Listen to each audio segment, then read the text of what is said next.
যুক্তরাষ্ট্রের সাথে লজ্জাজনক হার হারল বাংলাদেশ। যুক্তরাষ্ট্রের সাথে টি-20 সিরিজের প্রথম ম্যাচ খেলে ম্যাচ হারল বাংলাদেশ। হারের পর মহিলা সাংবাদিকের প্রশ্নের জবাব দিতে গিয়ে একই বলল বাংলাদেশি অধিনায়ক নাজমুল হাসান শান্ত। দর্শক, যুক্তরাষ্ট্রের মাটিতে যুক্তরাষ্ট্রের বিপক্ষে 3 ম্যাচের সিরিজে প্রথম ম্যাচ খেলতে মাঠে নামল বাংলাদেশ। আর এই ম্যাচে যুক্তরাষ্ট্রের সাথে পাত্তা পায়নি মায়ের দোয়া টাইগাররা।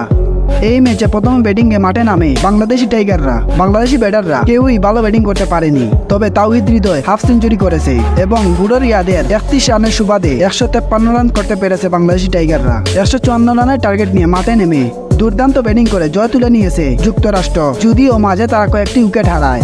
শেষ 3 ওভারে জয়ের জন্য প্রয়োজন ছিল 38 রান, সেখানে 3 বল হাতে রেখে জয় তুলে নিয়েছিল যুক্তরাষ্ট্র।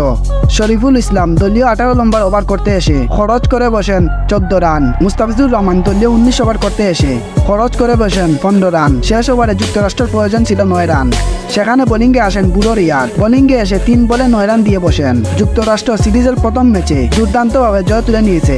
ম্যাচ হারার পর মহিলা সাংবাদিকের প্রশ্নের জবাবে বাংলাদেশি ক্যাপ্টেন বলেন, আমরা ভালো ব্যাটিং করতে পারিনি, আমরা আরো 20টি রান করতে পারলে জিততে পারতাম, কিন্তু আমাদের পেস বোলাররা তুলনামূলক খারাপ বোলিং করেছে।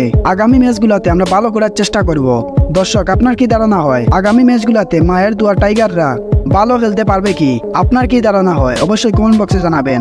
এই ভিডিওটি ভালো লাগলে লাইক, কমেন্ট, সাবস্ক্রাইব করবেন। আসসালামু আলাইকুম।